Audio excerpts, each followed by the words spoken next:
Ang problema po hanggang sa kasalukuyan, nakakap pa rin po si Bongbong Marcos sa deep state nga na maaaring makalaban ni Trump very soon. Ang isa po sa naobserbahan natin, kung ang Amerika ay lumalapit po at nakikipag-usap sa Russia, particular na rin sa China, ang Pilipinas, tayo ba ay ganun din ang ginagawa natin? Nakikipag-usap na ba tayo sa China pagdating sa mga issue natin sa panlabas? Well, malinaw po sa talumpati ni Bongbong Marcos doon sa launching nila ng mga kandidato nila na pinagbibintangan lahat ng mga problema ng Pilipinas sa China at tinuturo ang Team Duterte o Team PDP laban o PDP, yung mga kandidato na laban po sa kasalukuyang administrasyon, laban dito sa panglalait po sa China at pang-aakap po sa Estados Unidos, todo-todo. Ang problema po sa pag-aakap po ni Bongbong Marcos sa Estados Unidos ay hindi po yung akap kay Trump.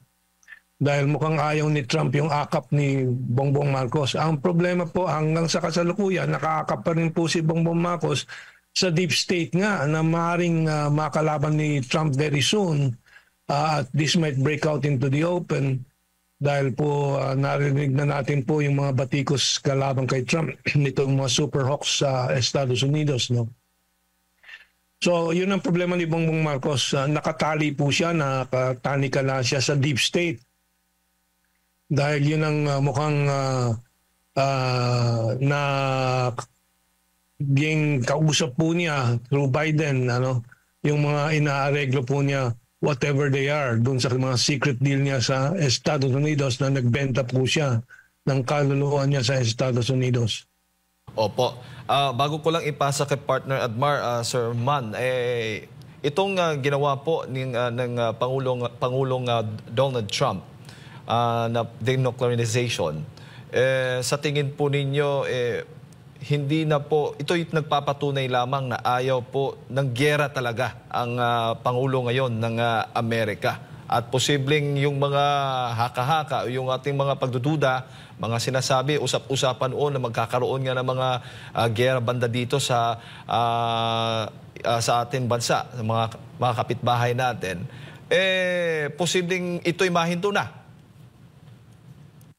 Well, malinaw po kaya po umaatras na po si Trump 2.0. Sa mga gera po, unang-una, inuubos po ang kaban ng bayan ng Estados Unidos po yan.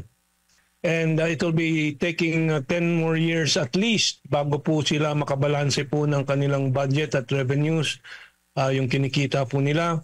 10 years at least to revive their industrialization para makakompetensya po sila sa pandaigdigang merkado laban sa super industrialization and industrial efficiency ng China.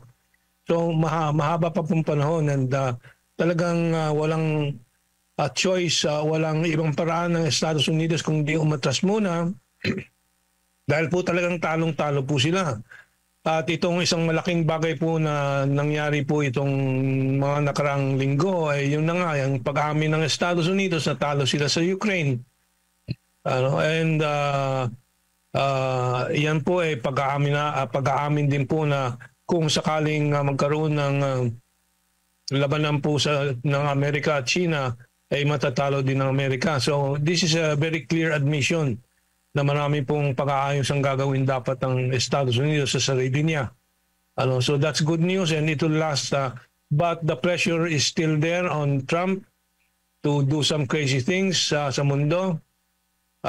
But I think si Trump, kahit na po din sa mga kanyang mga cabinet members, merong mga hawks po dyan, siya ang may final say and that's good news na ang kanyang kaisipan po ay talagang tungo sa pag-aayos po ng mundo.